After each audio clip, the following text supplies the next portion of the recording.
Welcome to another discussion with Ben. Hi, Ben. Good morning. We're looking at chapter 10, Grace in Plain Sight, the Power of Agape. Love always hopes. A cool concept. So I'll just read and then we'll get into it. Love always hopes. Why did God do what he did? Love that. What did he hope to achieve by giving you access to his power? Why didn't he simply wipe Adam and Eve off the face of the earth and start over? After all, they were the ones who introduced the cancer called sin into this world. Why did he choose a stubborn, stiff-necked people to call his own, the apple of his eye? Why does God want you so much that he would let his son leave the comforts of heaven, come to this sin-infected world, and be mocked and crucified? Worse than all that, he let his son, who was sinless, become sin, and so be separated from him in a way he had never been before. And here's the question: why does God pursue you so relentlessly? 1 John 4:8 and 1 Corinthians 3:17 say, God is love, agape. Love always hopes. That's such a huge concept, dude. God pursues you so relentlessly because he is love, and love always hopes.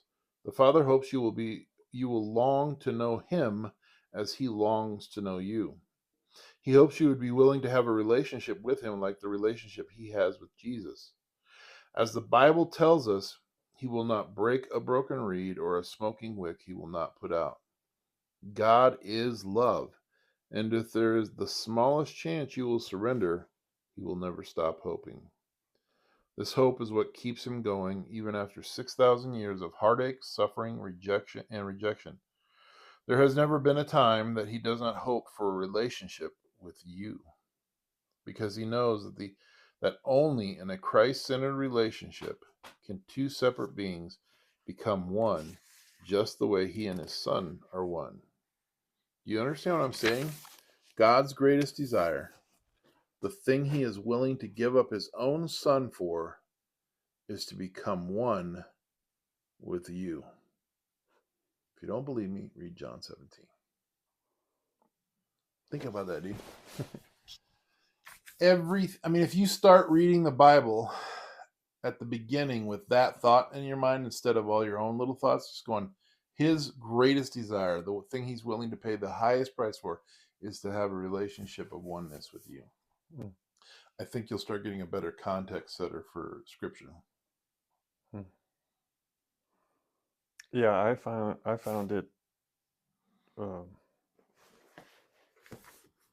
sort of strange to try to think about what God wants, what's going on, what's motivating him, why create a world with so much suffering, and why why. And I think I had to reach a point where I was like uh, trying to understand these things isn't really going to happen here. And there aren't any good answers in terms of like the Bible is a whole book on it. Yeah. And it still just kind of creates more questions than answers. So, because I think I'm always searching for like, oh, this, when you read something and you have two good quotes in here from C.S. Lewis, which are really powerful on that.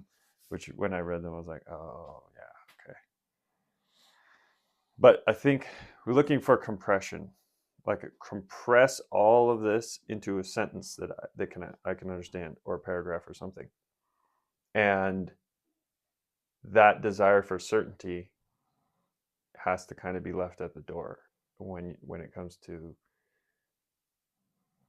these theological questions, when we're getting so like we're starting to ask what God's intentions were for the entire universe from the beginning. Yeah. And The answer is to have a relationship with us. And then the problem I see, and when I read, you put the C.S. Lewis quote of,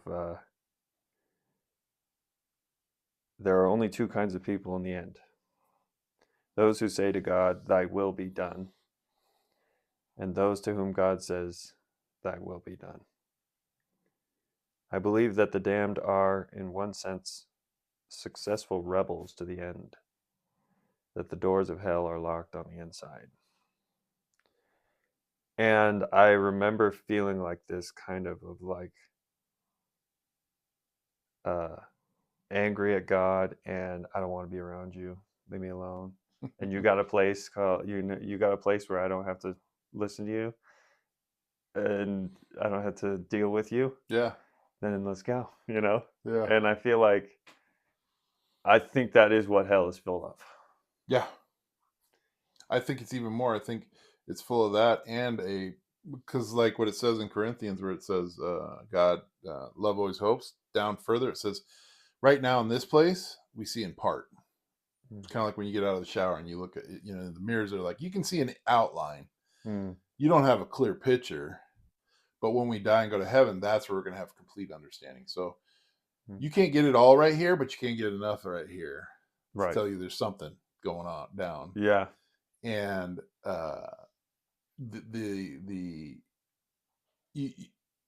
but in heaven, or after you've passed through this life, now you have crystal clarity. And in your clarity, you understand that he's all you ever really wanted or needed, but you can never, and you also understand eternity, and you understand you can never get to it now. And they'll be screaming and gnashing of teeth. It's like, oh my goodness. But yeah. And I see here is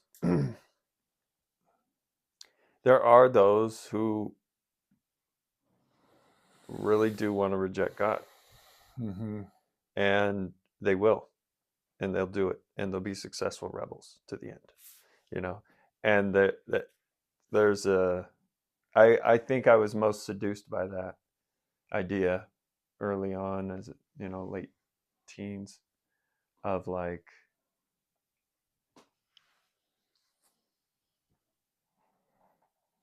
I'm gonna kind of rebel, and I'm gonna be but I'm gonna be successful at it. And then I think it's the school shooter thing. I think what happens is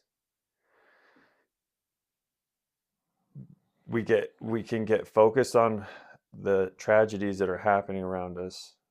We can get focused on all the sin and all the problems and all the suffering, and then say, this is so bad that I actually do want to be in hell.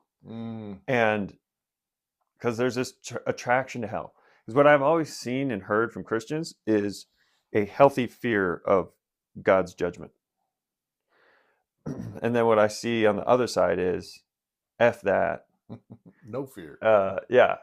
And that, I think, is where hell is actually somehow attractive to getting more. It's somehow it's more attractive. In fact, somehow it's so attractive that we have a lot of forces now that want to make Earth hell. They want to make this place hell. And there's the other thing you had talked about, where seeking first his kingdom, the kingdom of heaven, but also that the kingdom of heaven, right, when the Lord's Prayer, our Father who art in heaven, hallowed be thy name, thy kingdom come, thy will be done on earth as it is in heaven. And so there's a divine longing for God's will to be done, not just in heaven, but here now. And then the other force is we want hell to reign now. Yeah. And we want to, because I've suffered so much, yeah, I'm going to burn everybody. I'm going to be, I'm going to make everyone feel the pain. Yeah. and I want that. And so there's these two forces within us, and I see them even in the subtlest ways of like when my child is disobedient or destroys something or whatever it is. I have a weird desire to I want to see them in pain because of that. Mm.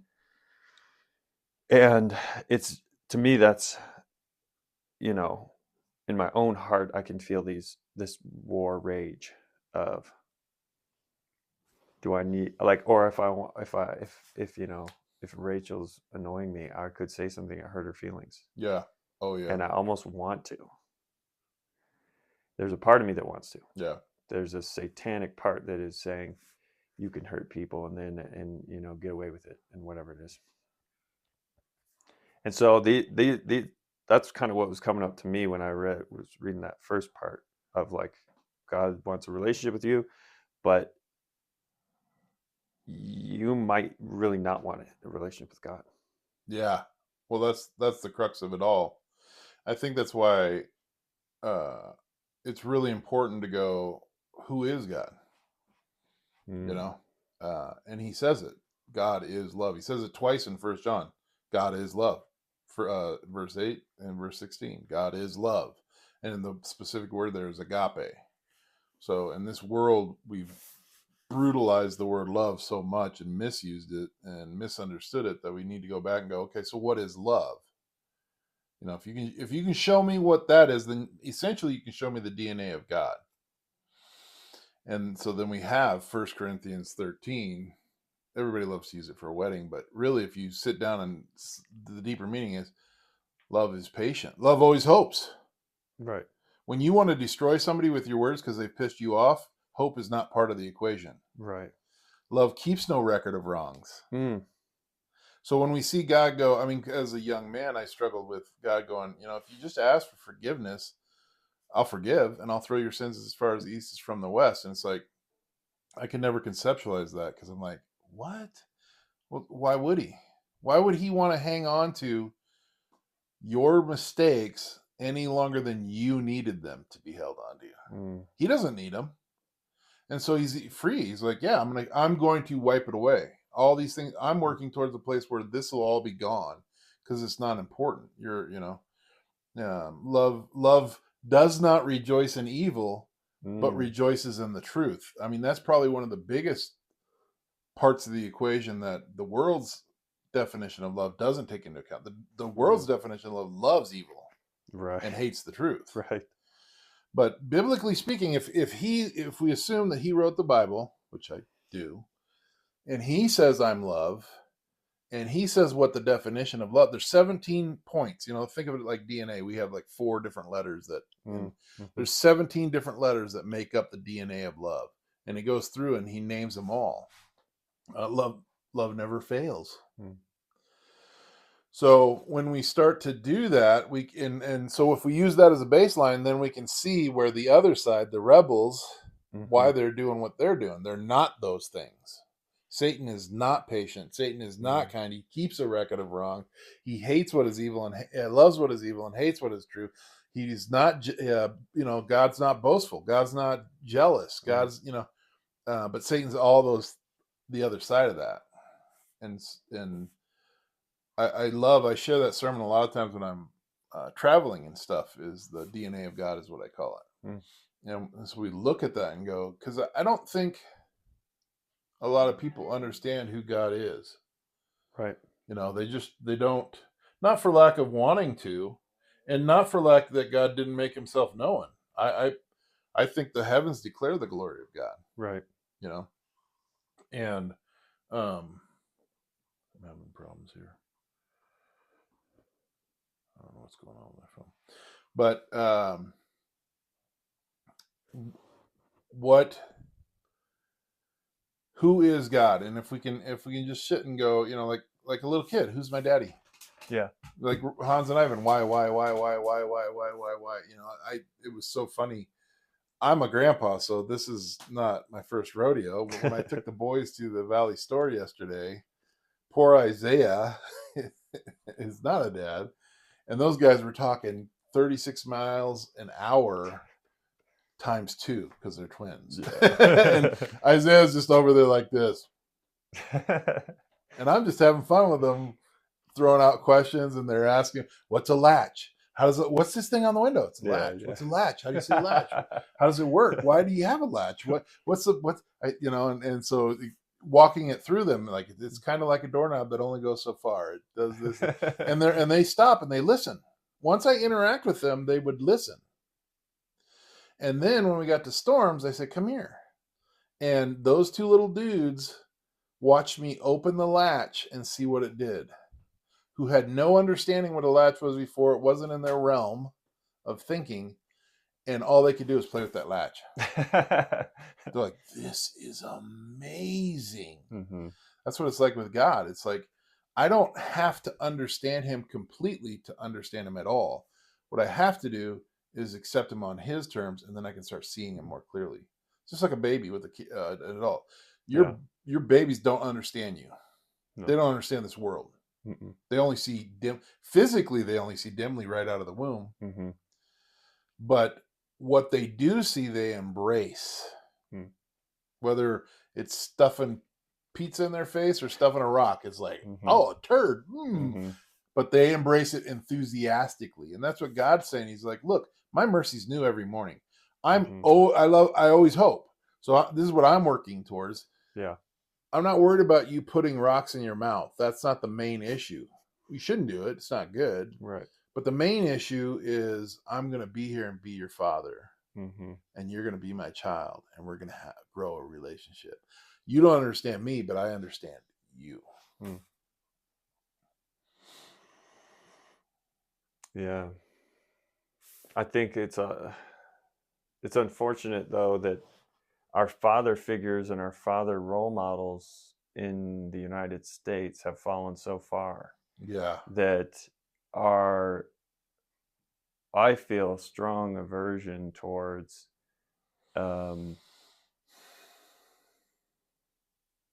I can feel it's almost like, I think there's something strange here of generations. Like, I think there's feelings that certain generations have, and that everybody in that generation feels it. And it's something that the artist is supposed to uncover in their lifetime and show them. But I think the feeling is the loss of the father. Where is he? Where is God? He's abandoned us. He's left us out here. He's left us out here with the, he didn't take good care of us. He didn't, he's not providing for all these people who are suffering, and we can look at them and, I can't even watch the news. I can't watch videos of what's going on in cities in America. So it's seeing people strung out on fentanyl and stuff. Emotionally, I cannot handle it. And I feel like a lot of young men are saying and looking at this and saying, and having no real father, and saying, you're telling me that God is a great father, and and they're saying, where is he? What's going on? What is this chaos? And they're not wrong in that question. I don't know the answer. I know that, but I know the angst and feeling right of this rebellious spirit. Well, think about it this way. I think you're spot on, and that's why I've devoted so much of my ministry to men. And what does it mean? I've been asked by every level of man, what does it mean to be a loving husband? What does it mean to be? I never saw that. So think about it this way: you're a little kid, and a thunderstorm comes. What are your reactions? Well, your instinct is to run to daddy. But if you don't know where the daddy is or where he is, right, you're left all by yourself when that massive thundercloud hits that you don't fully understand and scares the bejesus out of you. You're alone in the midst of struggles. But if you have a daddy, doesn't mean the struggles don't come, doesn't mean the storm doesn't come. What it means is now you know where to go to find comfort, to find answer, to find any of those things. And because we as a society, man, you hit on one of my breaks my heart more than anything is men have left the leadership and walked away from their families, whether they're even still there or they just flat out walk away physically. You know, you experienced that with your dad. Yeah. I mean, he literally said you guys were all dead to him. Yeah. So many other guys do that in their actions. Right. Or even if they're trying their best. Mm-hmm. And that's why when I go to a church to really determine its health is not I'm not looking at the worship team. I'm not looking at the stadium. I'm not looking at the lighting. I'm not looking at any of that. I go to a men's Bible study and see where the men are at. Hmm. Because God made us leaders not to be egotistical jackasses. Right. He gave us authority to serve and to direct and in the midst of this fallen world where Adam did the same thing. He advocated his authority and said, yeah, let's eat the fruit. Hmm. And so sin's involved now. It's part of the equation. What do we do with that? Well, as a father, I'm now going to give up my life so that my kids know that I always hope the best for them. And they're not alone. They're not alone. When you get somebody that's alone in the midst of enough storms, they're going to act out. Mm-hmm. And it's not going to be pretty. Mm-mm. And when you don't have somebody that's standing the line, protecting against the storms that come, they're either going to run, and so you can't build a society on that, or they're going to try and fight it on their own, and you can't build a society on that. So for me, it's an important thing to go into men's lives, because most of the guys I know are nice-hearted guys. They just have never seen a man be a man. Right. Or they've seen some egotistical male chauvinist pig. Yeah. And so I love it because Hans and Ivan, we were in the car talking, and they're like, we're talking about something, getting candy or something for the ladies, and they're like, well, the ladies go first. And I'm like, bingo, dude. That's why it's not technically that lady, like when we have meals and we're all in a potluck having a meal, it's like ladies go first. It's because we as men are going to stop and recognize and make sure that they're taken care of and their needs are done. Mm-hmm. And then if there's food left over, we'll get it. Yeah. But if we just, because we're the biggest ones there, they don't get any food. Right. And so what do people see when they see that? When they find that they're not alone. Right. And just think of a little boy alone when a thunderstorm that he's never heard before comes in and has no place to go. Mm-hmm. What comes from that? Go read the headlines. Mm-hmm. Chaos, fear. Well, and it also means that, it means to me there used to be such an abundance of Christ-like men demonstrating the values of our faith in times where there was war, there was whatever, there was all types of other chaos and starvation, and all the medical diseases they couldn't cure back. If you go back 150 years ago in America, you're probably going to be walking into a culture where everybody has, attends church or whatever, and not everybody, but the vast majority are, right. And they're all sort of, I'm not trying to romanticize the past or you being too nostalgic, and I wasn't there, so maybe what I'm saying is all BS, but it feels to me like the last 100 years of American culture has become more atheist in our institutions and all of these, and just in the behavior of the people. Even if people are Christians, they're still on their phone 9 hours a day. There's whatever. There's all these other things that are new challenges. These are new challenges, is how I would describe them for a human being, is that we're in a new era. We have new challenges. Our ancestors, if you were a 15-year-old kid, you probably only option was, you had church on whenever, and then you were probably working yourself to death on your farm, and you weren't scrolling on the internet looking at boobs. Okay. Yeah. It wasn't an option. It wasn't available. So Yeah. we have introduced a bunch of changes to how men and women see each other, literally. I can just see any naked woman I want, whatever, or I can just have access to any drugs or any, and where is fatherhood? Where is God in that relationship with us, getting us to understand these new challenges and these new obstacles, right? It's the same old temptation. Right. But it's easily convenient now. But that's the thing. David could see Bathsheba on the roof. Right. Well, now everybody has basically yeah. Yeah. Now there's just one Bathsheba. It's thousands of Bathshebas on thousands of roofs. Yeah. And I know, I'm not trying to say that these temptations are impossible to overcome. I don't believe that, because we also hear in Scripture that God's not going to tempt us more than we can bear. However, it means there has to be new solutions. There has to be men who are living examples of Christ in this time, so that we can see how these new challenges are overcome. Yeah. The old challenges how do I face today? Your dad's supposed to show you that. That's what a good loving father is to put his life on the line to show you how to handle. What do I do with this thing in front of me? And we have to have, if it's not the dad's teaching us, I guarantee you it's Satan.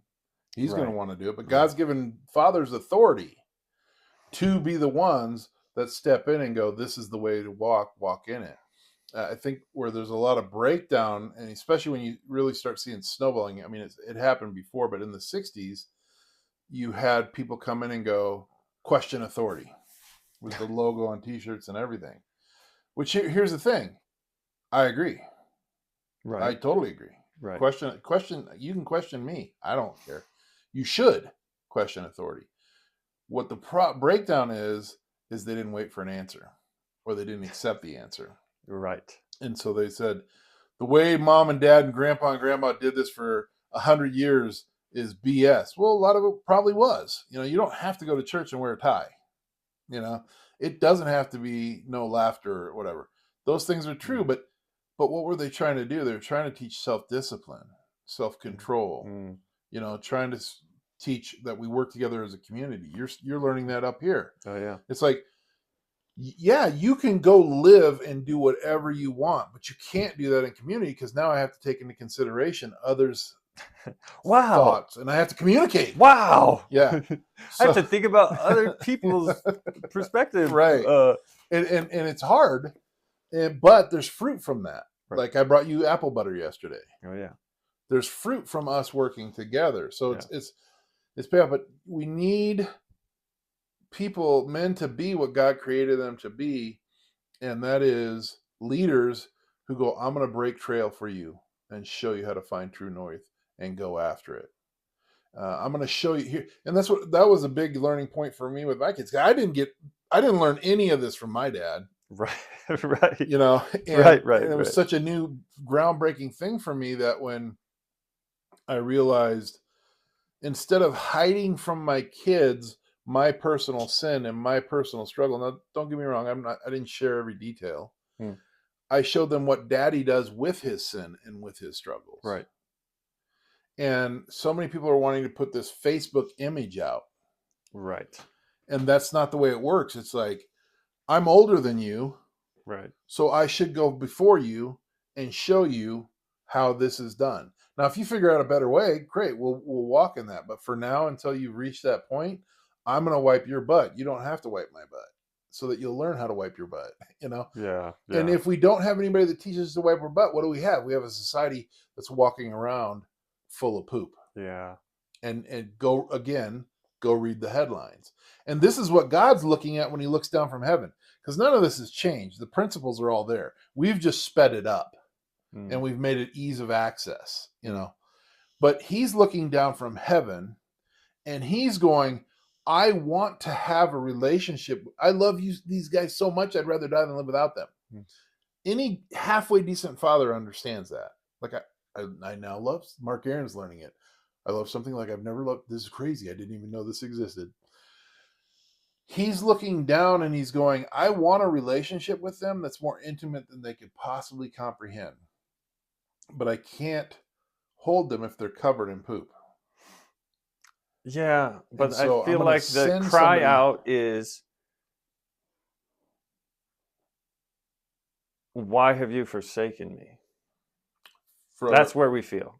Right. I think collectively. Oh, totally. No. I feel Americans, if I went and talked to some young men right now, some 20-year-old guys on the street, and asked them about God, they would say, he ain't here.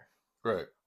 But this is where, remember my statement, this is why you need people that can come in and answer that question. Remember, the question is not a problem. God's not afraid of any question. The problem is people don't accept the answer. Oh, so right. When they come and they go, I don't feel like God's here anymore, I don't see him anywhere, they've now used their experience to define their emotions, to define truth, instead of letting truth define their emotions. Mm-hmm. And so what somebody like me comes along and goes, I get it, I hear you, I've been there. Yeah. It's a lie. Right. Here he is. Because even Christ. And here you can see him. Yeah. And that's why he sent Jesus. Because Jesus knew we were all sitting there going, what the heck? Yeah. Where are you? And he goes, I'm right here. Right. And I'm going to fix this. He started in the garden. He came into the biggest mess. That's when it all started. And he said, I'm going to fix this at my personal cost. So what we have to do, the first thing we do as leaders is go, here's what I do when I'm afraid. Here's what I do when I feel like God's not present. Here's what I do. I run to him because I've learned that even though I can't see him fully, what I can see tells me I can trust him for what I can't see. Mm-hmm. And so then I show my son, my daughters how to do that. I'm showing you how to do that. It's me living life with you. Yeah. What we've done is we've tried to remove that because that's messy. Right. Make a clean system, which is impossible to go. Right. You'll find him. Just keep looking. Look at the lint in your belly button, and you'll find him. And we all know that's not true.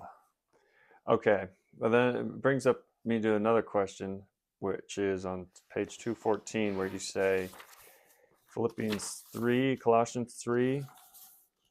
I don't.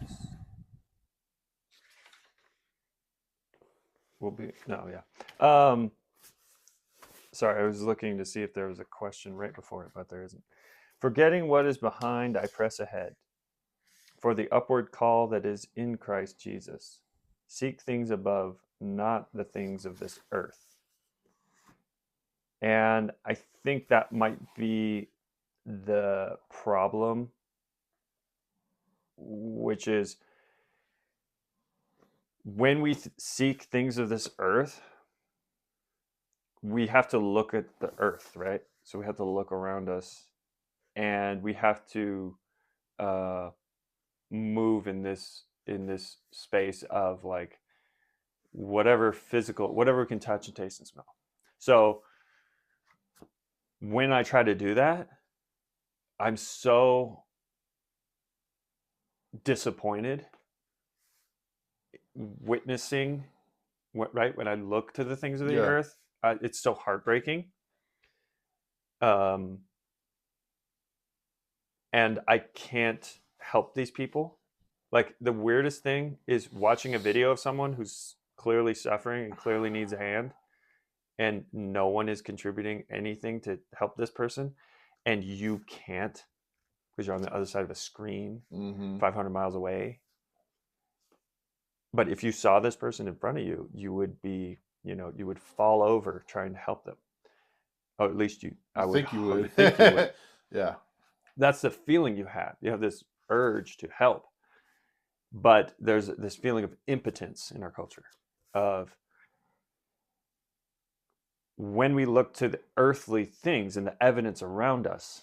If we look at the earth itself, we're it's very easy to get depressed and cynical. And I think that might be, I think this might be the question, which is, how do we stop looking to the things of the earth and seek the things above? What does that mean? Because I think this question, if we can spend more time on it, Yeah, it's a great question. because in here you kind of, What page are you on? 214, you say, why see the things above? Oh, yeah, there you Because that is where your home is and where your treasures are.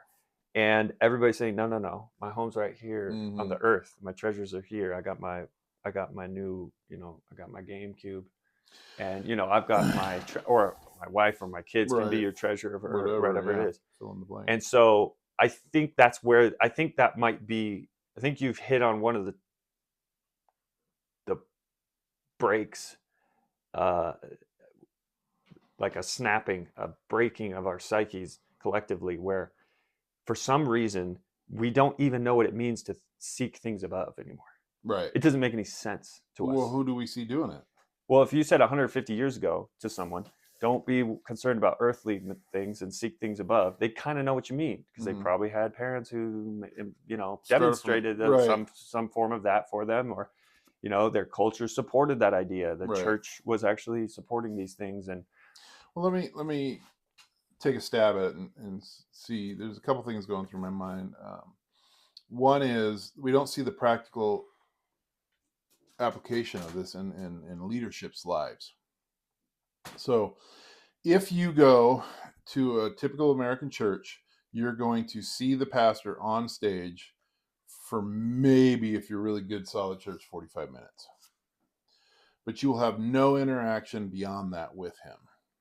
And most likely, sadly, you're not going to even have an elder that's over you directly that you can go have a cup of coffee with. So you have nobody with the telescope looking to the sky, stars, you don't even know what a telescope is. You haven't seen one. Right. Okay. So you're stuck to wallow again, like that little kid in the storm. You're alone. And the despair comes in, because even though you're in a group of people at a building that all agree on something, you're still alone. And so the despair, the use of antidepressants is slightly higher in the church than outside the church, and it's crazy outside the church. Like 70. I mean, the amount of people using antidepressants instead of looking above, they're still going to the same garbage, right? And going, well, it didn't work there, it's going to work here. Yeah. And it's like, well, if I just dig deeper, it's going to go. I'm going to find it. I'm going to dig deeper, and then they hit the molten lava and they burn up. So we don't have anybody showing us. This is why Jesus said, "Go and make disciples, not students," because a perfect example of a leader who does show us the treasures above is a guy that's one of my heroes, George Mueller. And he fed over, I think, 10,000, cared for and fed over 10,000 orphans. And back in the day, in the 1900s, I think is when he started, if I'm not the latter 1900s. I can't remember the exact dates. But so here's this man who God goes, "I want you to take care of the orphans." And he goes, "Okay, I can't do that the way you want it done, Lord, without you. So you show me. You've given me the desire, but now I need the ability." So here's a man who would literally, one story, and I mean, there's a lot, but he never built a building until it was paid for first. And he never had a PR team asking for money. He would just pray. This man prayed. When he'd go to his board meetings at the end of the year, he wouldn't have them until everything was in the, I think, red or black, whatever's good. It's because he didn't even want them thinking that he was begging for money. So he took care of over 10,000 kids. But one of the stories I love best is they had no food. Food pantry was bare. He called the kids in to the table to sit and for breakfast. There's no food, but he called them in to have breakfast.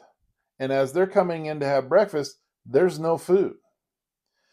Lo and behold, there's a knock on the door, and the baker, the town baker, can't get his bread to London, so he's like, I got to get rid of this. Do you guys want it? Do you have any need for it? They have bread. Train that broke down that can't get his bread to London also has all this milk on it. So the guy comes over and goes, hey, we're going to have to dump this milk. Do you guys want it?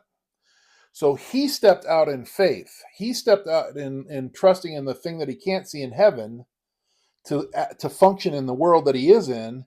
And he showed every single one of those people that work with him and all those orphans what that looks like. And here's what he did. I seek first the kingdom of God. I go pray. I don't build a PR team. I don't have a web page. I don't have any of this. This is not the main draw. The main draw is I'm going to get on my knees starting at 3:00 in the morning and seek the Lord's face. And here's what's crazy. Jesus did the same thing. He would go off by himself in the wee dark hours to go seek the Lord's face because he had a massive, monumental task in front of him. Mm-hmm. So he started, that's how the leadership started, is I'm going to go seek the treasures in heaven first so that I have something for you here. And that's what fathers are to do. That's what pastors are to do. And we're not doing it. And so what we see around us is this crumbling because nobody's broke trail and showed how to break trail. Yeah, I see where, wow, okay. So, yeah, I'm seeing how he prioritized the kingdom of heaven and then all these things were added. And that's a hard thing to say and do because, like, what do you mean the kingdom of heaven? It's an abstraction. You can't point to heaven. You can't draw a picture of heaven, and you can't take a photo and bring it back and show me. So it's kind of it's separated because what I'm seeing is the things of this earth we started to label science, mm-hmm. and then the things above, we started to label myth. Right. So we have myth. So we can negate it. Right. So we have myth and that's what our science. Leaders are teaching us. And well, yeah. And they're embodying it and it's leading to a disaster. But I see it all. This just clicked in my head when you said, maybe this will help. Which is that when when Jesus says, thy will be done on earth as it is in heaven. How is God's will done in heaven? Right? It's perfect. It's flawless. And you go towards the end of the chapter. Can we be perfect? We'll get to that. Mm-hmm. But it just clicked in me, which is like when we say seek things above, we really mean we're not saying look at the clouds. Right. Okay. That's a scientific thing. Yes. We're not saying use your earthly eyes and earthly perception to seek things above.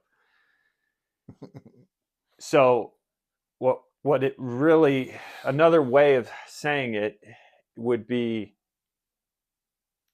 that God has a will. God has a desire, because to me, when you say will, I immediately go, you have a desire for something to happen. Mm-hmm. So God has this desire. He has this will that can play out here. And the closer or the more time we spend, and it's interesting that it's the morning, there might be some neuroscience to back that up, for like what happens physiologically when we do this, because I do believe that God works within our the body He made. Like His creation. Crazy.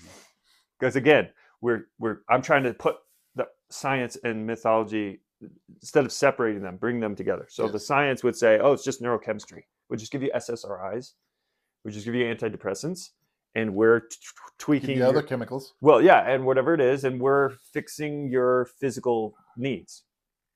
And what we're really saying is actually, all those people who are on antidepressants, the reason they're feeling that, the reason their biology is in that state that the doctors are trying to mess with is a spiritual cause. Mm-hmm.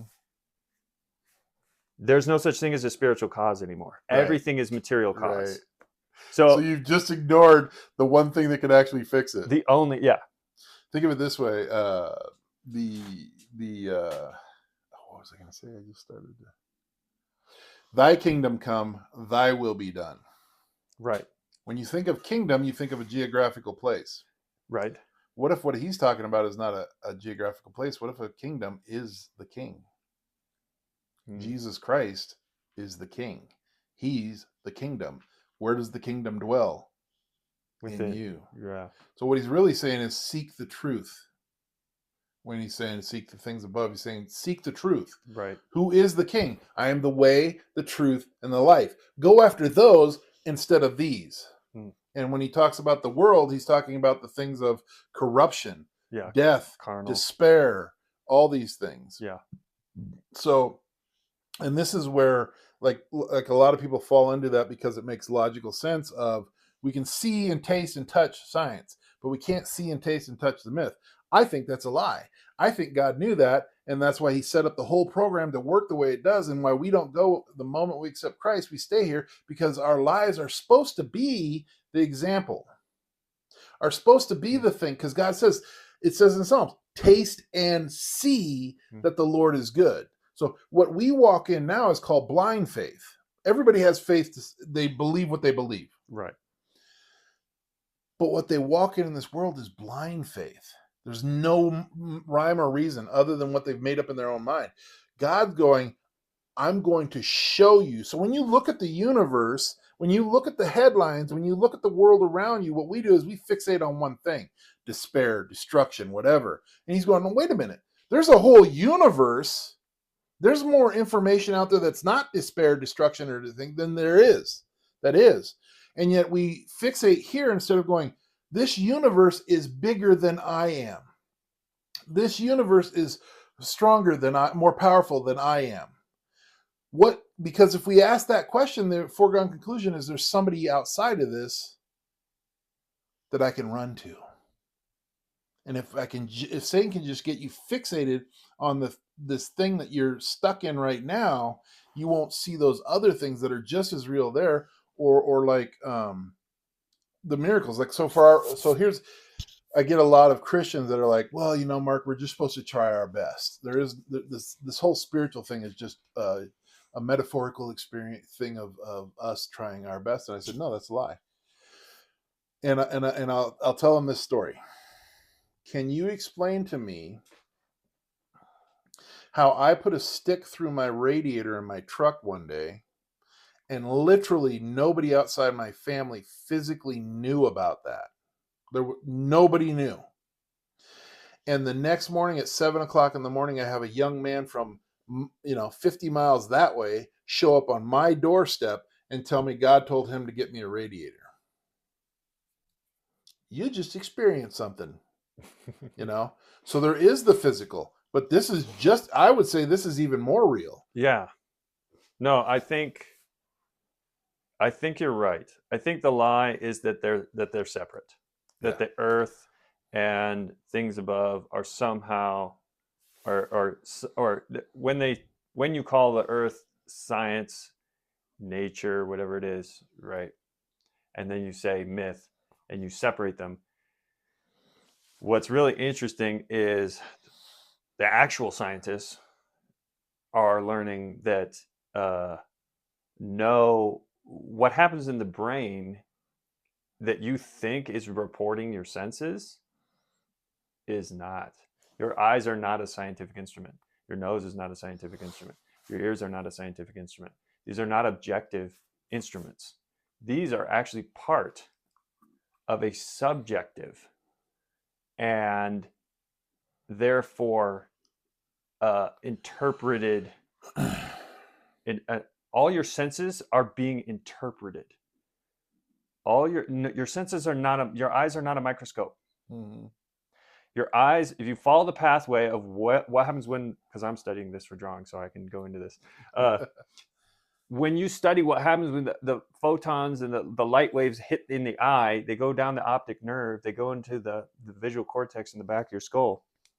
They actually cross over hemispherically, but that entire system that's processing everything you've ever seen, it's recorded everything you've ever seen, it's processing everything you've ever seen, and it's correlating everything you've ever seen with everything you've ever touched, tasted, smelled, and all your other senses, all combined, and the stories you tell decide what you see.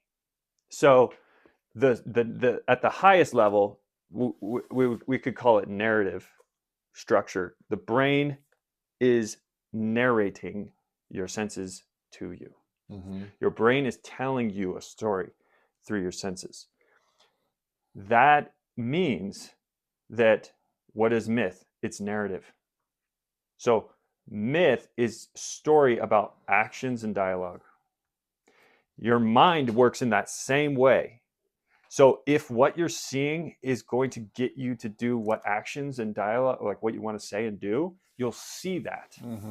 If what you're saying, lawyers are good with that. Oh yeah. And I think what I'm getting to it is, when you say these things, seek things above, not the things of the earth, the narrative you're bumping into is, well, I want sex, I want money, I want drugs. Those are things of the earth. Therefore, my story has to be that if a narrative is telling me that the things I want most I shouldn't want, I'm going to destroy your narrative. Right. I'm going to do everything I can to call your narrative a myth, to call the story, to say what Jesus said and did these things. And I say, you know what, it's just a guy. No, it's the whole tipping point is that we think narratives are subjective and we think our senses are objective. Yeah. And we think that we can live in our senses. Yeah. And we don't need the true narrative. Well, and we lose sight of something, so we can't communicate. And communication, again, is key to the body functioning. So what we do is we go, I walk into this room and I feel hot. And Christine walks into this room and she feels cold. So we say, the truth is, I say it's hot. She says the absolute truth is it's cold. And God's going over there going, no, it's 70 degrees. It's 70 degrees. So he's got an absolute truth. Our interpretation of that is we go, I feel cold, so therefore it must be 30 degrees. Right. I feel hot, therefore it must be 90 degrees. And Jesus is standing in the corner going, it's 70 degrees. And we say, kill him. Because he doesn't line up with what I say. Instead of us going, it doesn't matter. If it's 70 degrees, it's 70 degrees. I'm cold at 70 degrees. I'm hot at 70 degrees. Now, then each of us is going to go, I'm going to put on a sweater. I'm going to take off a sweater. Here's my sweater. I don't need it. You take it. And what we do is we've elevated our thoughts above his thoughts. Instead of going, Lord, you said it's 70. So what should I do if it's 70 degrees? You said that's 240 degrees. I shouldn't touch it. But a leper doesn't feel those things. So he goes, I can touch it.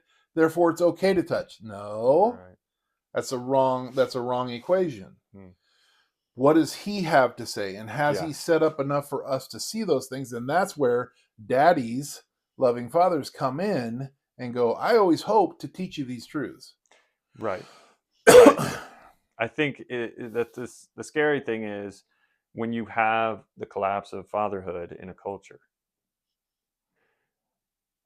Because when I watched my father for the first 10 years of my life, I saw incredible things. I witnessed all these things. I witnessed the joy of being thrown in the air. I witnessed the joy of seeing him come home from a long time being separated.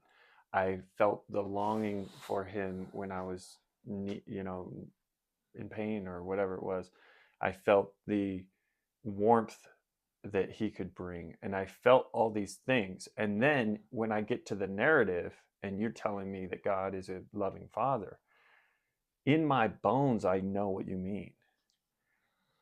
the narrative is putting it into language. But when you have the collapse of the fatherhood, what if I didn't have those 10 years? Right. So my connection and relationship to my own earthly father Mm-hmm. is where I think that's the jugular that's been pouring out. Yeah. That's the jugular Yeah. that we're dying on right now.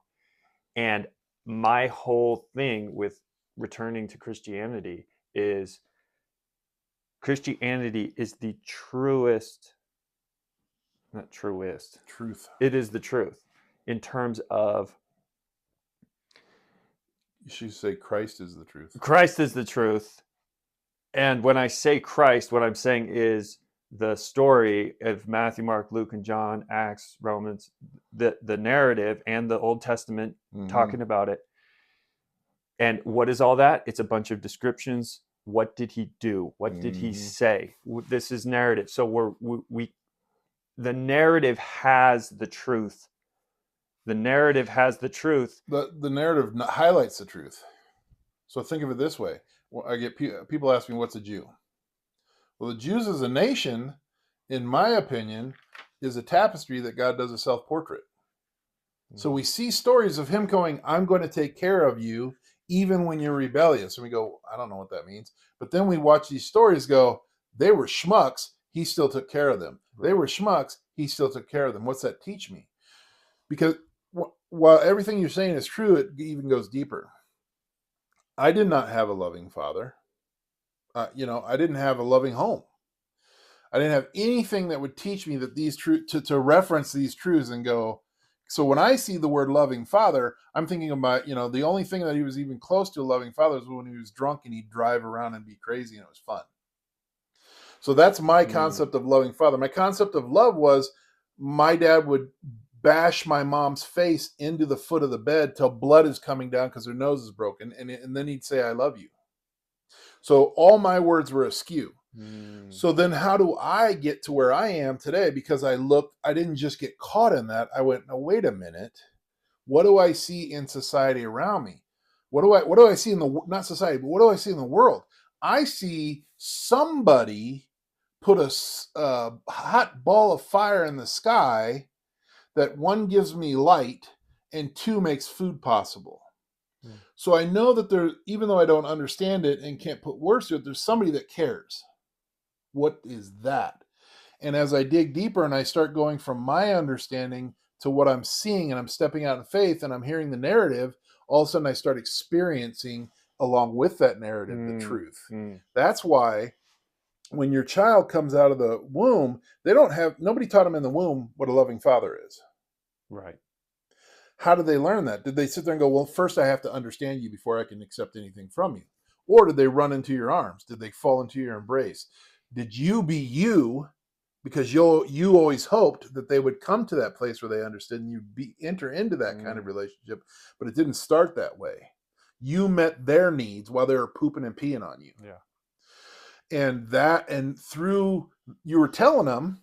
Right. No, they felt it. They smelled then they experienced it. And so when those two came together, now they had a firsthand experiences. I know what a loving father is. He cares for me. He protects me. He leads me. He guides me. It's all over the universe. It's everywhere. Even at night when the sun's gone, he gives us stars to guide us by. Mm-hmm. And that's for me, that's where I found the whole point. How bright is the moon? Right. I did not. This is how crazy this is, dude. I grew up in the church. I went to Bible college. I was an active youth pastor, and I was literally functioning in some form of ministry since I was 13 years old. I organized the youth groups to go to the old folks' homes in Yakima. There was 2 that we would go to and put on skits and plays and songs. Okay? So I was doing that. Nowhere did I ever hear once what grace was other than mercy.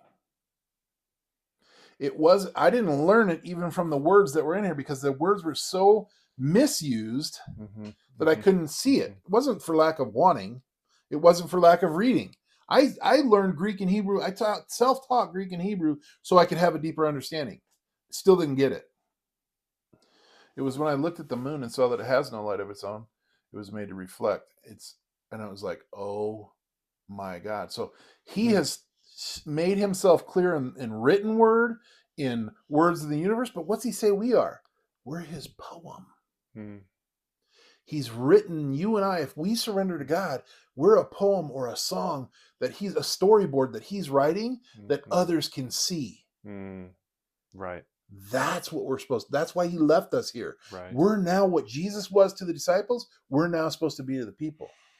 And so if that's true, and I believe that this is the other thing about science is I have a theory based on some things that I see. If I apply that theory and it doesn't work, then I know, okay, I need to rework it. Yeah. There's something I'm missing. Right. So when I have a theory that I'm supposed to be Jesus Christ, what Jesus was to the disciples, I'm supposed to be to the people around me. Yep.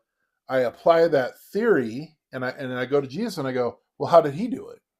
Right. He cried out. He sought out. He went to the Father. He let the Spirit have control of his life. And that's how it happened. I'm like, well, I'm not sure I fully understand any of that, but I'm going to start applying it as best I can. I see this. I see Daddy over there. I'm going to take a step towards him. Right. If I fall, that's fine. He's bigger than my mistake. But then when I find now at 56 years out, that theory that I applied holds water. That's, to me, that's fatherhood right there. Is testing. I think of it like when I hang, when I prepare the boys like a rope swing or something like that. Do I just like tie it up and just tie the rope up and then throw the boys on it? No. Why not? Because I got to test it. So I'm going to put all my weight on. If this rope swing holds me, then I will put someone else, that's the father figure. Yes. And I'll go to the cross first. Right. Yeah. I'll test the boat if the boat holds water first. If the boat's going to sink, I'm going to be the one in it, not my children. Exactly. And that feeling, even as I speak of it now, I can hear the hearts cracking. I can hear the people who say, you know what, my dad wasn't there for me. He never did that for me. You know what he would do? He would just throw me in. He didn't, and there's all this, or even with my grandmother, your mother, talking about how Jesus is a male. Okay. We have this deep problem with masculinity. We have this fear of it. We don't like it. And we've been disappointed by it. We've been hurt by it. We've been left by it, literally. And I think the hope here that I see, and what I love about this chapter is that it is hope, is that your earthly fathers can fail you every day. He never will. And God will not, and Christ will not. But how do you get to have that relationship with him? And I think it goes back to the reason you wrote this book. You wouldn't have written this book if you didn't believe that it was going to have an effect. No, it sucked writing. Yeah. It was a lot of effort. Yeah, it wasn't just inherently yay, the funnest thing. But you believed that it would have an effect. And I believe it does. It already hasn't had an effect on me, so I already know. But I think the turning back, there's two things. One, because I kind of want to close this because this chapter is good. There's more I want to get to. But your fathers on earth can fail you. They can hurt you. They can they can be pure satanic to you. Yeah. And the worst, a lot of kids. all the worst things that have ever happened is that. Yeah. So we've seen that. Now, why should we have any hope then? Why should we have any hope that if earthly fathers are so terrible and so, we rebel against them, and oftentimes we need to get away from them, why would we run to some heavenly father? He's just going to be a bigger mess, or whatever it is, because we have that feeling. And I guess what I see from here is that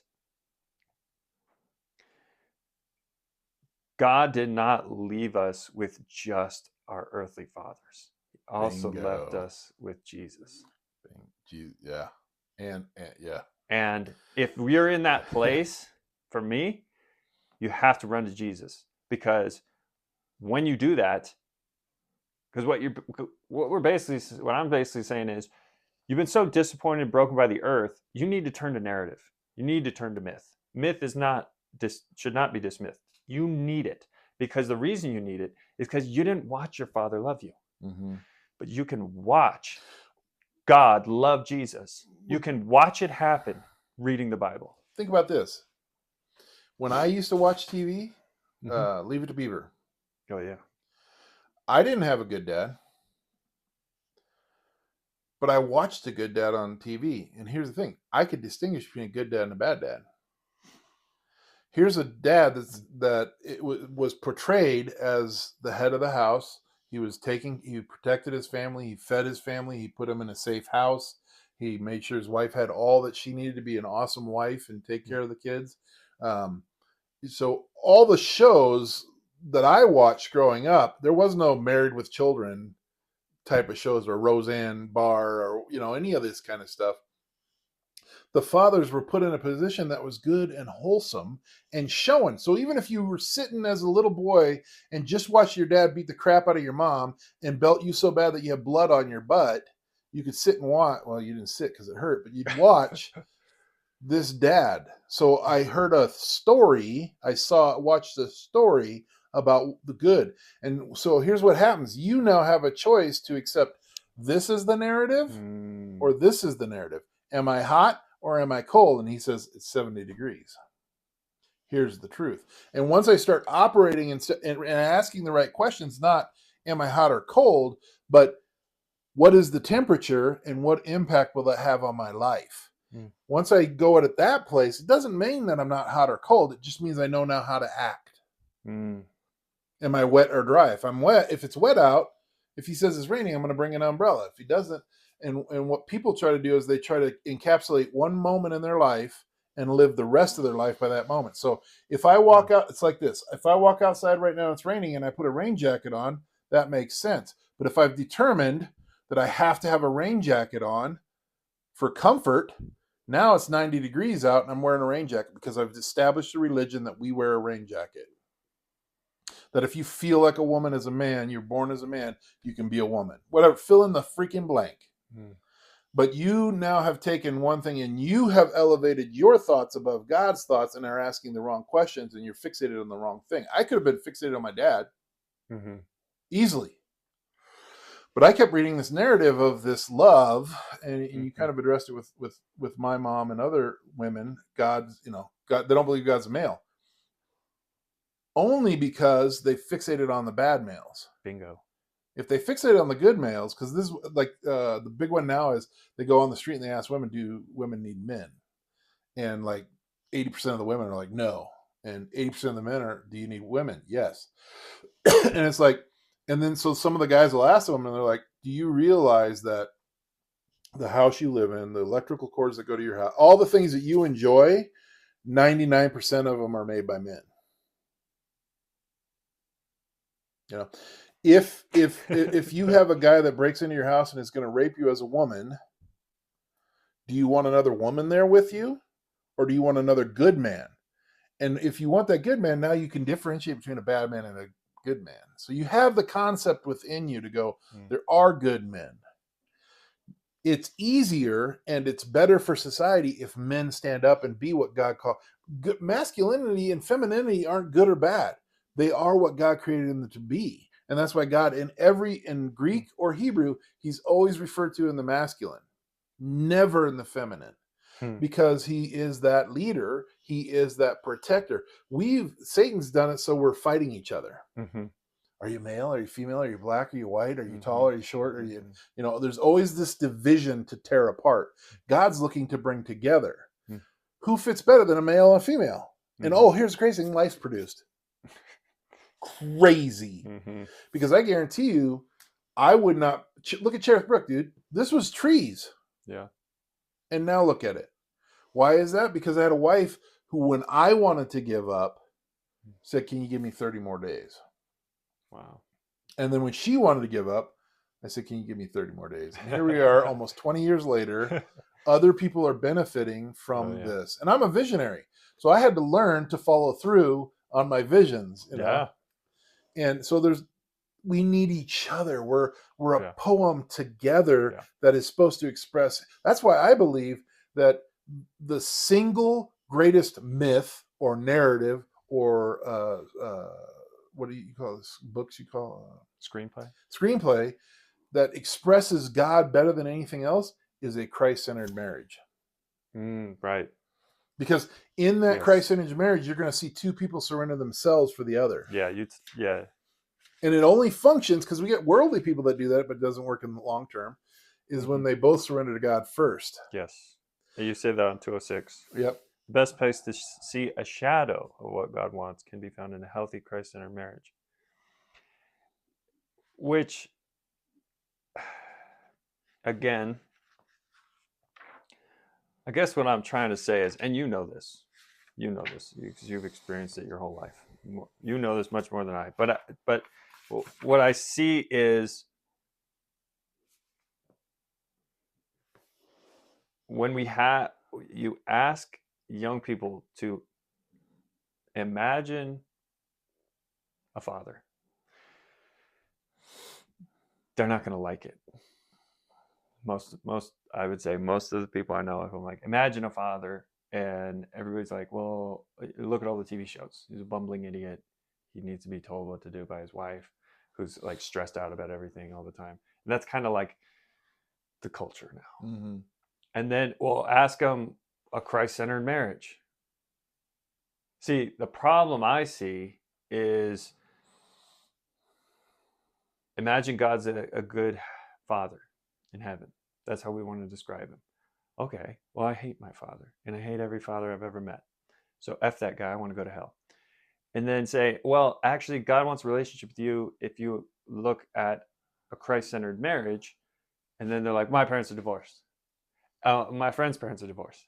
I don't know what you're talking about. This is, you know what I mean? And so it's this weird, what I'm seeing, I guess, is this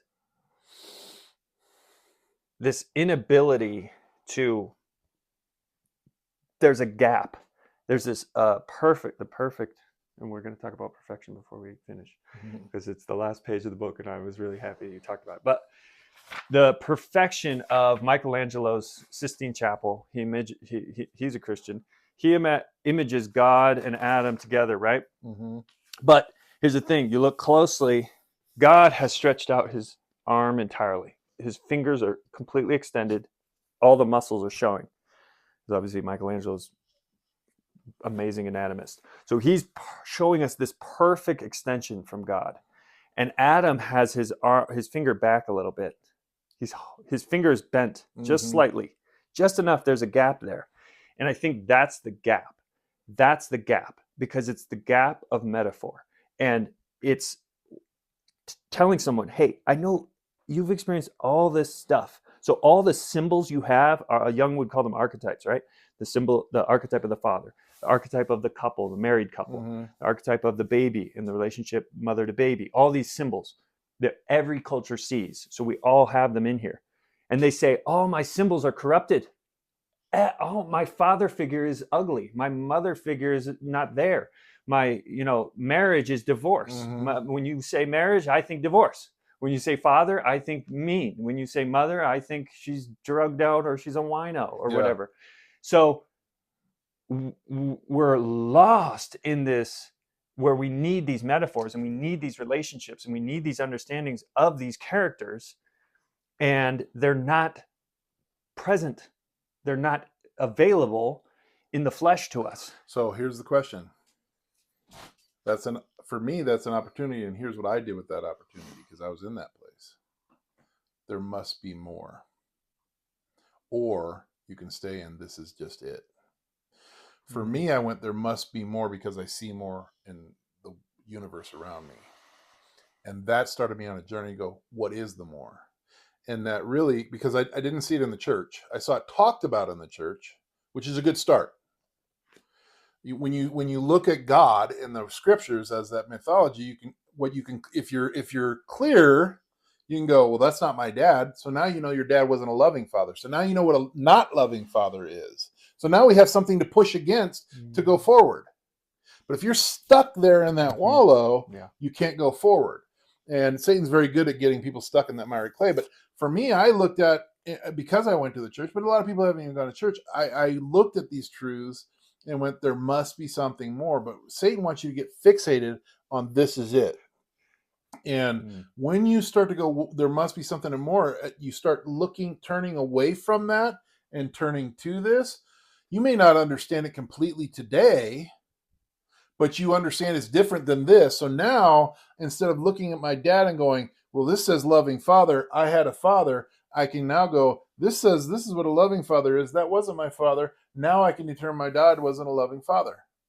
And I have something to step off of and go towards. What is that? So what does that mean? Open my eyes. And for me, I don't see the church in a position where it's doing that, where it's presenting men as loving fathers and women as godly women. And so for me, that's why we started Cherith Brook, because I could sit and rail all day long about the flaws inside the church. And a lot of people do, and they love doing that. But at one point, God really exposed me to the idea I'm no better than them. If I want to change it, then I have to give up my life and train up loving fathers. I have to, like, Cole, Mark Aaron, you and Christine. And so my job is to go, you know what? I don't get to sit and be comfortable. I've done my job. I raised my kids. They like me. They're walking with Christ. Now I can just focus on some me time. I don't get that. And that's fine. That's what he created me for. So I'm going to continue when I should be napping, giving up my life, giving up my things, giving up my space. Because it's not even, for me, it's not a big deal. I'm just kind of playing devil's advocate. Right. If I'm not willing to step up and train up godly men, I have no purpose, no right to bitch and moan about where the church is. And so what I do is I go, I can't tell you everything, Ben, but I'll tell you what I do know. And that's the reason I wrote this book, because this is my experience with these scriptures. This is where I came, and I didn't have a loving father. I had no basis to understand any of this. And so how did I get here? And if my hope is that Christians, all of this is theirs to walk in. It's already been bought and paid for. Yeah. So I do want to share this one story before we go to the perfect thing on 2:17. My prayer is, it starts with this question. So what is it you need to be able to take advantage of all God's blessings? Because clearly we're not. This is what I work with Christians who are broken. Why are they broken when they have everything they need to be all that he dreams? Oh, yeah. Why? That's a question. So Ephesians 1:18. This is a prayer that Paul wrote. I pray that the eyes of your understanding being enlightened, that you may know what is the hope of his calling, what are the riches of the glory of his inheritance in the saints. We have access to God's bank account. It's in us. The only thing you need is to have your spiritual eyes open, just what we're talking about, because there is nothing you need to do. It is sitting right there in front of you, and it's free. The truth is, there is nothing you can do. Jesus has already done it, and he's in you, or wants to be right now. So I want to go further, but I love this story. When I heard this story, and I don't even remember where I heard it or anything, but when I heard this story, it blew my mind. Imagine if you lived in Africa and you were kidnapped and brought over. You'd hate white men, right? To a slave to America. What might you think of Abraham Lincoln, a man who would stake his name and his life to set you free? Now you have something to juxtapose against bad men. There's a good men. So we don't eliminate men, because most of those slaves that were brought over were captured by other black men. Right. And there was white slavery. I mean, there, Yeah. so if you just look at, if you Mm. determine what all people are by the bad ones that you've experienced, then you're missing out and Mm. something's wrong. Your eyes aren't open.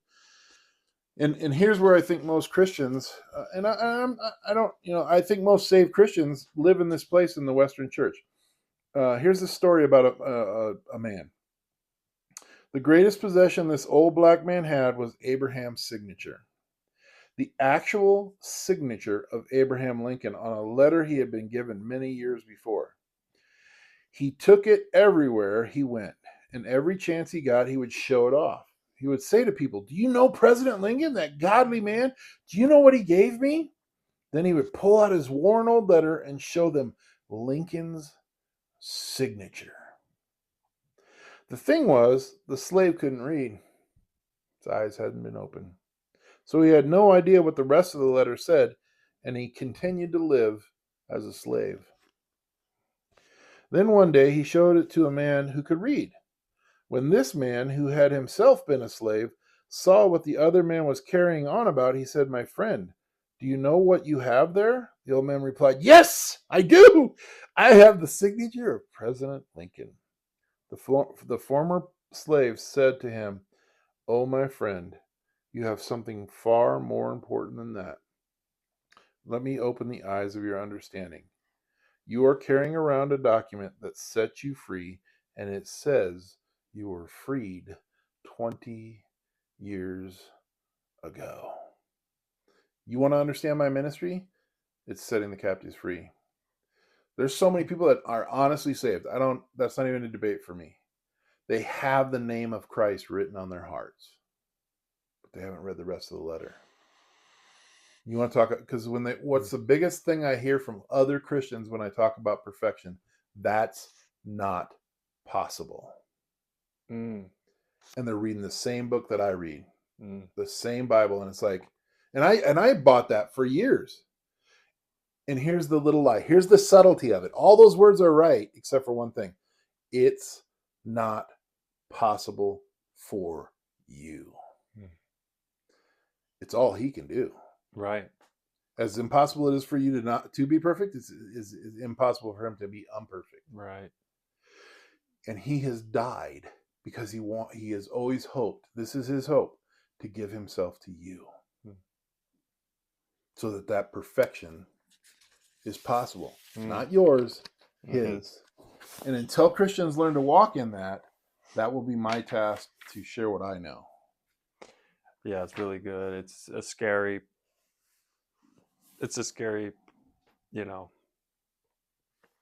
people talk about perfectionism as bad, and it sort of is, because it's the perfectionism of you trying. Mm-hmm. It's deadly. Yeah, which it's funny because it's very practical for any artistic or creative effort. You cannot try.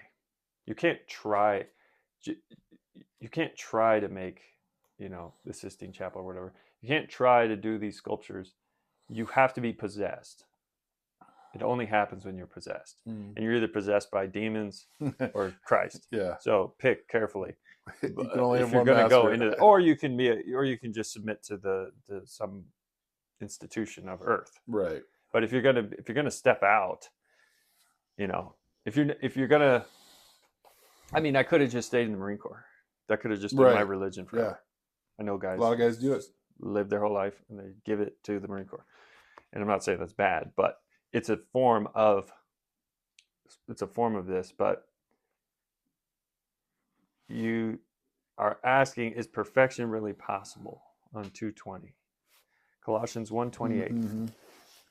Him we preach, warning every man and teaching every man in all wisdom, that we may present every man perfect in Christ Jesus. And then you go on to say, God made Jesus, a limited human, perfect. Now he wants to do it for you. Mm-hmm. Jesus is the one they are preaching about. He is the one they are willing to give their lives up to tell others about. And his perfection is now available to you. The poem God is writing on your heart is the life of Christ. And like Paul, you need to share it with a warning and a teaching. Warning about things that are not of Christ, and teaching about the things that are of Christ, and doing it all in wisdom, asking God when, how, and how much. Why should you preach Christ? Because he is the only one who can make fallen humans perfect. Where are you? In Christ. Where do you want others to be in Christ? And how do you do this? By living out the freedom of Christ in front of everyone. God is writing his poem in you, and he does not want you to hide it under a bowl. He wants to place it on a lampstand for the world to see. My friend Nate said it best.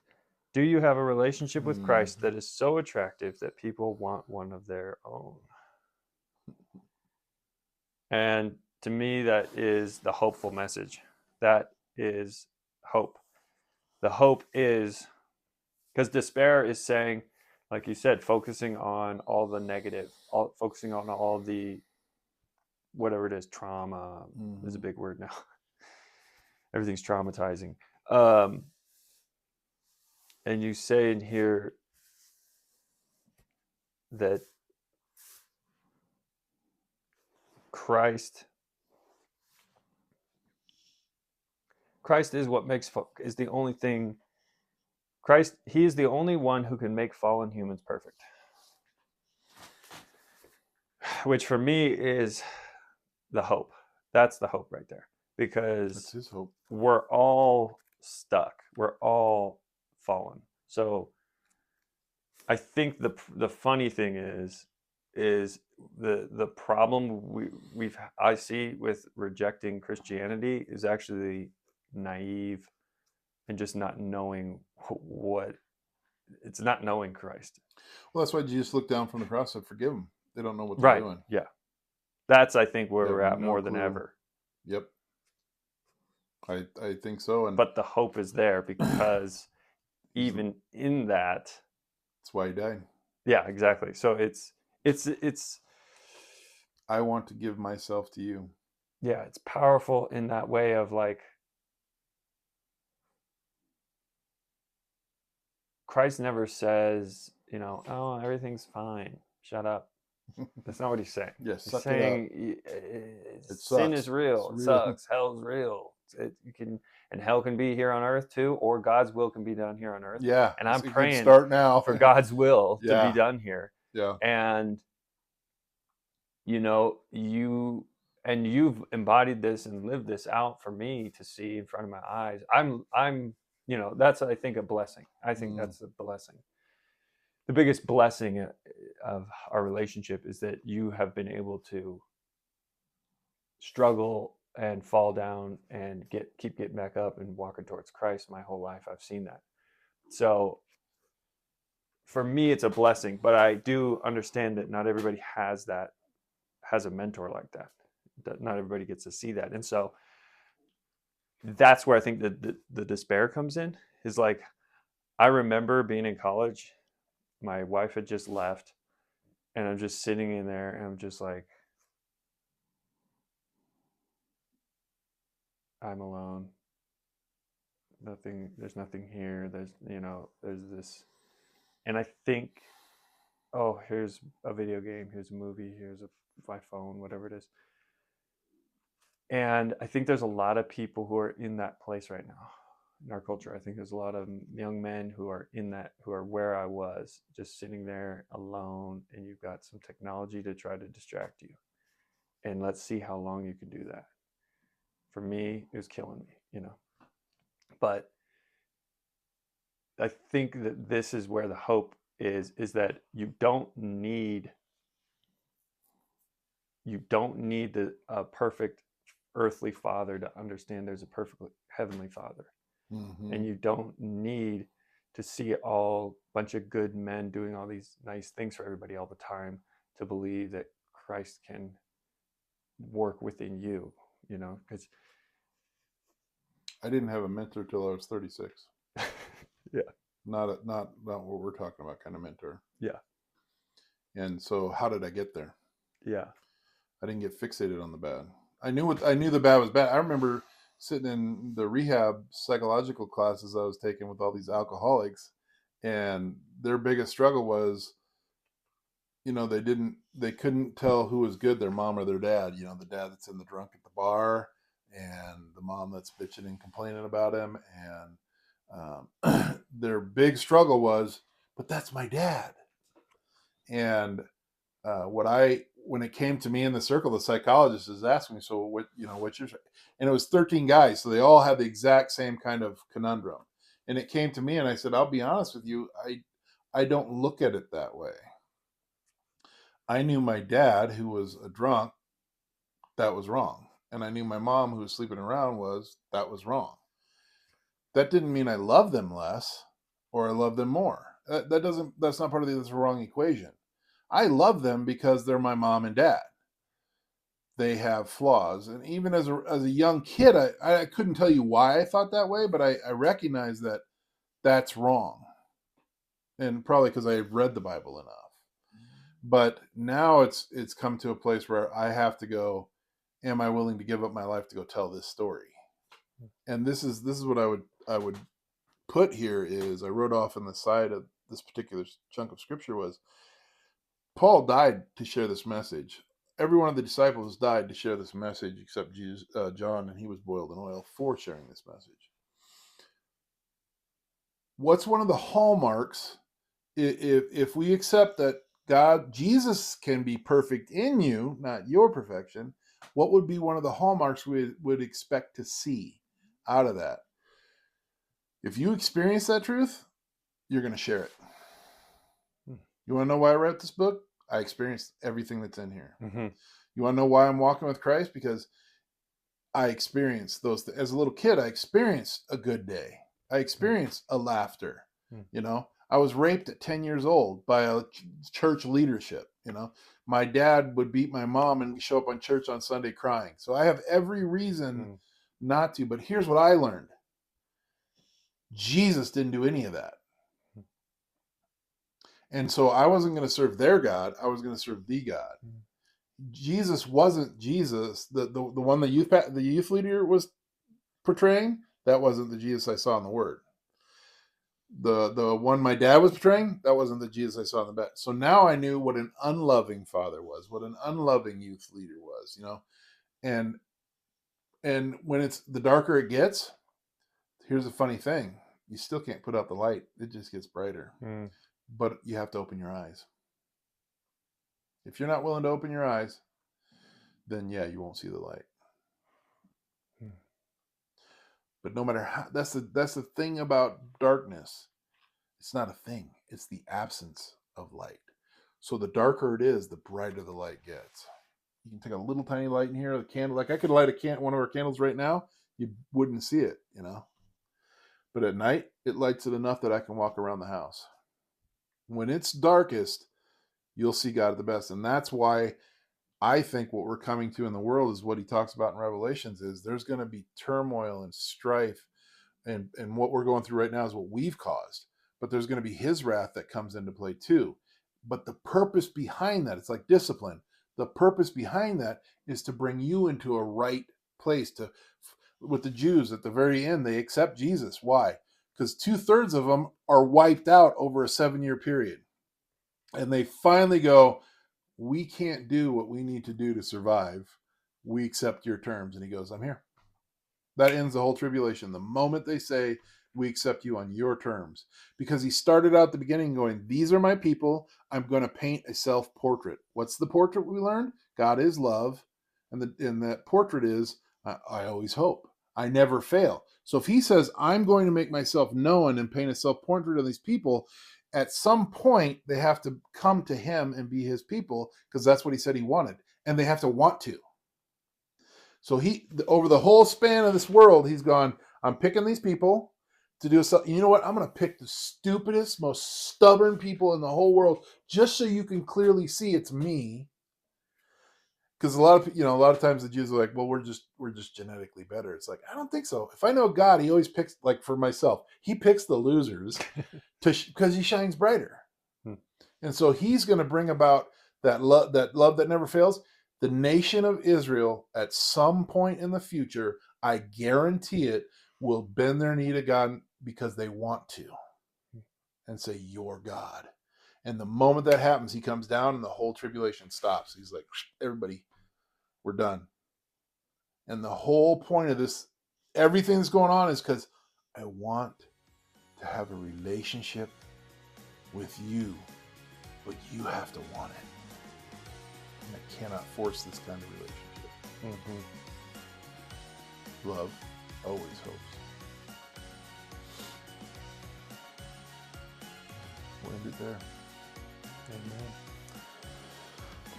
Thanks for listening. If you want to know more about Cherith Brook and what we do here, go to cherithbrookministries.org. Have a good day.